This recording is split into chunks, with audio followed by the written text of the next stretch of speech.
জুলাই ঘোষণাপত্রের যে আনুষ্ঠানিকতার মধ্য দিয়ে জাতির সামনে সবার উপস্থিতিতে মাননীয় প্রধান উপদেষ্টা ভাষণের মধ্য দিয়ে উত্থাপন করেছেন, সেই জুলাই ঘোষণাপত্রের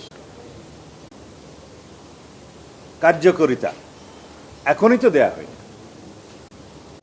সেখানে প্রস্তাব করা হয়েছে যে এই জুলাই ঘোষণাপত্র এবং গণঅভ্যুত্থান 2024-এর রাষ্ট্রীয় স্বীকৃতি দিতে হবে, দেয়া হবে এবং সাংবিধানিক স্বীকৃতি দেয়া হবে।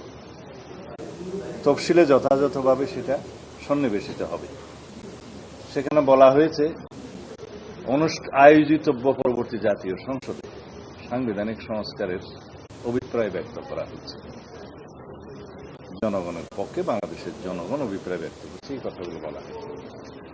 সেই অভিপ্রায় বাস্তবায়ন হবে যদি এটা রাষ্ট্রীয় স্বীকৃতি মিলে সাংবিধানিক স্বীকৃতি দেয়া হয়, সংবিধানের তফসিলে যথাযথভাবে সন্নিবেশিত করা হয় এবং পরবর্তী আয়োজিতব্য জাতীয় সংসদ নির্বাচনের পরে গঠিতব্য সংসদ সেই সংস্কারগুলো সাধন করে অভিপ্রায়গুলো পূরণ করবে। এটা সবই হবে, হয়েছে নয়।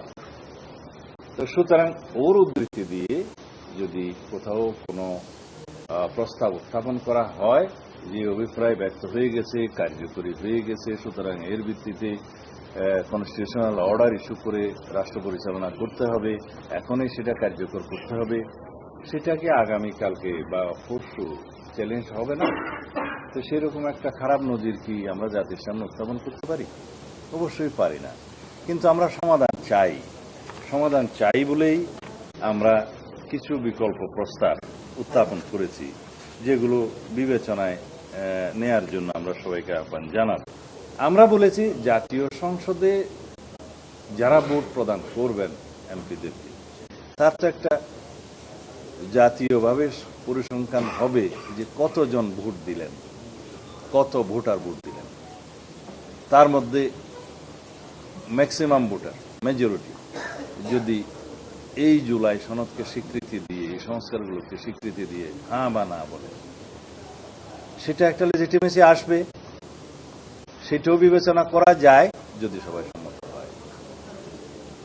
তখন সেই মেজরিটির মতামতের ভিত্তিতে সেই জাতীয় সংসদ তো সেগুলো সংশোধন করবে। আর যারা মেজরিটি ভোট পাবে তারা তো প্রতিশ্রুত থাকবে জাতীয় সংসদে এই সংস্কারগুলো বাস্তবায়নের জন্য, যেহেতু এই সনদ স্বাক্ষরিত হবে ইনশাআল্লাহ। সেটা দ্বিতীয়। তখন বলা যাবে যে মেজরিটি যারা ভোট পেয়েছে, যারা কোনো দল অথবা জোট সরকার গঠন করবে, সংসদে যাদের মেজরিটি থাকবে, তারা যেমন রেসপন্সিবল থাকবে, সমস্ত জাতীয় সংসদের সকল সদস্য রেসপন্সিবল থাকবে সেটা জনগণের রায়ের প্রেক্ষিতে। যদি আগামী জাতীয় সংসদ নির্বাচনকে আমরা অনিশ্চিত করি, বাধাগ্রস্ত করি বা বিলম্বিত করি, তাহলে সেইটার বেনিফিশিয়ারি কে হবে? পতিত ফ্যাসিবাদ হবে।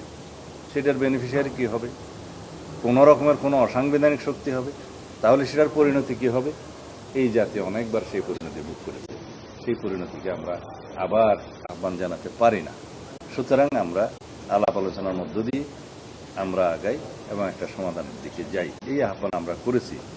অনেক রক্তপাতের মধ্য দিয়ে, অনেক রক্তদানের মধ্য দিয়ে, অনেকের অনেক ত্যাগ তিতিক্ষার মধ্য দিয়ে জুলাই গণ অভ্যুত্থানের শহীদদের যে প্রত্যাশা, যে আকাঙ্ক্ষা, সেই আকাঙ্ক্ষা অনুযায়ী আমরা একটা রাষ্ট্র বিনির্মাণ করি, গণতান্ত্রিক রাষ্ট্র বিনির্মাণ করি, আমরা রাষ্ট্র কাঠামো সংস্কার করি এবং আমাদের জাতির প্রত্যাশা, সকল জনগণের প্রত্যাশা পূরণ করি, যাতে আগামী দিনে এমন একটি সরকার প্রতিষ্ঠিত হোক যাতে করে ভবিষ্যতে যে কোনো রকমের অসাংবিধানিক শক্তি বা স্বৈরাচারী শক্তি বা ফ্যাসিবাদী শক্তি পুনরুত্থানের কোনো সুযোগ না থাকে।